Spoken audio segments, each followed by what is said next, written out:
Our Deputy President, and I would like to recognize the protocols established. And Mbunge wa Nyali, I like your zeal. I think when Mombasa has a leader like, Mombasa County has a leader like Mohammed Ali, drugs will not reach Kilifi. So I wish you well. I wish you well in your journey. But I want to say this, Deputy President. You see, this drug issue, there are two principal things. One, you have a supplier and someone who demands the goods. In between the supplier and the person demanding, there is a police officer. Whether the supplier supplies to the one demanding or the demander gets from the supplier, it depends on what the police officer will do. And that is where this whole matter lies squarely. Because the people in Kilifi today, I take you to a place called Kosovo, Your Excellency, in Kilifi, near a place called Kasarani. You'll be shocked. There are young people right now sleeping in the sun. Wamekunywa madawa, wamelewa, wamelala hapa wanangojea the next supply. Pale Kilifi, wale suppliers wanaitwa madaktari. Daktari amefika, adungwe ile kitu na daktari, ama apewe anuse, akule kidogo, akuwe sawa. And the officers know. And they know that the madaktaris, the suppliers in Kilifi are called daktari. Doctor amefika. But, you know, nobody wants to do anything. That is one of the things that I would like to say. Our officers need to up their game. They need to know that they have a responsibility to the young people whose lives are being destroyed, to cut the supply. We can never manage drugs unless we cut the supply. The people that can cut the supply are our officers. They know how they come in, and they know who peddles, they know the doctors, they know everything. And they have intelligence. And our intelligence officers know these things. But Professor Kindika will tell you that I know, because I'm a member of parliament and I live in the village, and I know. And I can tell Askaris, this is the guy who is spoiling our children. But they will look at me and mimi na haribia biashara. Mimi na haribia biashara. Today, if you come to Takaungu, I'm surprised why the Nakada people did not mention Takaungu. Today, if you went to Takaungu today, you will see the zombies that are there. And Takaungu has a channel, and that channel connects Mombasa. And the boats which bring the drugs come to Takaungu, they offload, waeke kwa pikipiki, and you will know, hii pikipiki ile pikipiki ile, ndio zinatumiwa kusafirisha madawa. And they know them. But they will never, actually the police on the road stop the other pikipikis, lakini hiyo pikipiki hiyo paka itapigiwa salute, itapita, itaenda. It will supply drugs. Other people don't even mention, they don't have statistics for Takaungu. Then I ask themselves, what really is the future of this country? If you go up north, you go to a place called, in my constituency, Mayungu. Mayungu is very close to Malindi. Who doesn't know that Mayungu is an entry point for drugs? In Mayungu, you know, I even built a police station there, a building that I said this be a police station to stop the drugs menace there. Today, I don't even have one police officer in Takaungu area. The chief who is there does not even have an askari, and yet it is a far-flung area and it has a small port, and drugs come in through that place.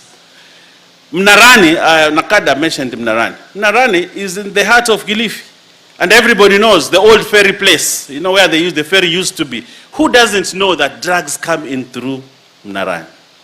Everybody knows that drugs come in through Mnarani. But I want to tell you this. It comes down again, or it goes up, it escalates up to what the officers in Nairobi. Aisha talked about an officer who was here in Kilifi. He was called Koech. He was a fighter. He fought the drugs baron here in Kilifi. And he would give us reports about what he is doing. But what happened, I'll tell you that shock you. One of the drug dealers is called Katashingo. You know, a person called Katashingo is a dangerous man. And he came to his office, he said, you are spoiling my business and I will have you transferred. And sincerely, the transfer for that guy came. I went to every office.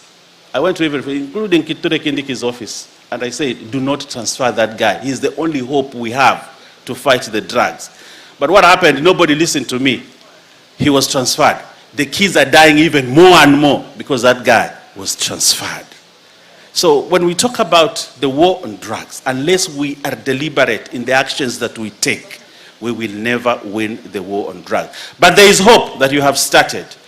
Listen to us as leaders, the political leaders. We know, we live in the village, we listen, people tell us. And we can help in the war. The politicians can help in the war on drugs. But I'll tell you, unless we put this thing together, we will never achieve what we want. Thank you very much. God bless you. Asante. Now, very quickly, let's have Kwale Tandaza, tukue na Lamu next, and then Taita Taveta, and then Mombasa, tukue na Fulangwengwe. Tunakuja pole pole. Let's start with those. Tandaza 2 minutes. Hapo tu. Kaa tu hapo. Minutes, alafu patia Ruweida 2 minutes, and then Haika, and then Badi. Thank you for having this opportunity. Mine will be very brief. One, when we were doing our discussion after the exams, it came out very clearly that drugs are in school. Let me take this opportunity to thank my DCC for Matuga, who upon informing her, she took it upon herself. These people were arrested. They appeared before court, but our worry, as my other colleagues have said, is the court process again. How much I wish Your Excellency the Deputy President, in our next engagements, you also get somebody from the Judiciary so that he can get it straight from us that they are also frustrating the efforts against drug abuse. Thank you. Thank you very much, Captain Rueda. Asante. 2 minutes so that we can give an opportunity to others. Asante. Your Excellency the Deputy President, mimi ningependa kueleza masikitiko yangu kwa nakada. Nakada kama wanafanya kazi basi wanafanya Mombasa. Lamu East, hata katika statistics zao hakuna pahali wametaja kuna drugs, kwa sababu statistics yote yamezungumzia bangi na hizo zingine hard drugs zote wamezungumza Lamu West. Hakuna pahali hata moja, kwa ile alozungumza sahihi wangeleta printout uone, hakuna pahali alitaja Lamu East. It means Lamu East hakuna drugs, na drugs zimebobea, watoto wangu wanaisha. Kwa hivyo masikitiko ni kwamba Lamu East wanahesabu iko mbali. Naona sijui ni RC alianza kuzungumza OCS wa mbali zaidi ni wakizingitini. Nini sasa jiwe likirusha likifika kule huwa limekosa nguvu. Mimi sahihi naomba Deputy President, kama kweli mnataka kudeal na drugs, tuanze Lamu East mkija hivi. Kwa sababu Lamu East ni padogo na inaweza ikawa kama pilot project, mkasema tumemaliza Lamu East, sasa tuende county zingine.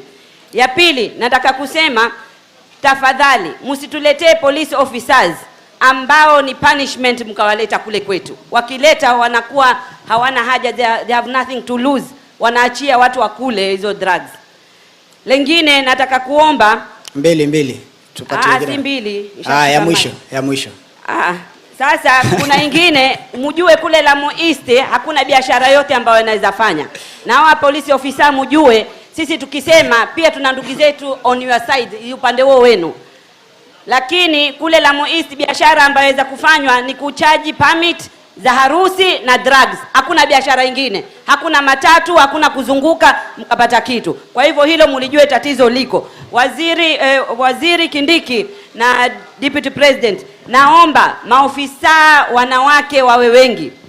Kule watu wakitaka kufanywa search anasema mimi ni Muislamu usinishike, kumbe kuna wanawake tunawajua wanapeleka hizo drugs. Ingine nataka I suggest vile ni island kule. Mheshimiwa bakishia wengine. Vile ni island kule. Mimi Lamu hajazungumza hata governor, niachie nafasi.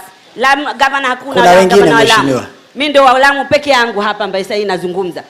Nasema vile ni island, kitu ikiekwa Faza ward haiwezi saidia mtu akiunga ward. Kwa hivyo pia muzifikirie unique challenges za Lamu. Kitu kingine, kuna upande wa DCI vita venu DCI na polisi, utasikia kesi imeenda kotini, ukifika inaambiwa polisi ndio aliipeleka, kwa hivyo kotini haikuwa na nguvu etekana ofisa wa DCI. Kule kwetu Lamu East hakuna maofisa wa DCI. Nimesema hakuna. Yuko ni mmoja na ni mlevi. Yeye mwenyewe taabani ya roho yake. Kitu kingine nataka kuzungumza. Ya mwisho mheshimiwa, tafadhali. Ya mwisho. upande wa health yuko waziri wa health hapa. Tafadhali ile methadone, tafadhali hakikisha imefika kule, kila island ipate ile methadone, inatusaidia. Naona kwanza karibu mnaleta na kule island zingine mlete. Ya mwisho, kama mnataka kusaidia, wapeni machifu silaha. Maana yake mnajua mimi ndio kwangu machifu 3 wameuawa kwa sababu ya mambo ya drugs. Iko kwa record, machifu 3 wameuawa. Kwa hivyo wapeni silaha wao, kama hamwezi kuwapa polisi, wapeni silaha, ndio tutasaidiana kwa mambo ya drugs. Asante sana, asante sana. Waziri, umesikia kuna DCI moja na hata huyo ni mlevi. Asante sana.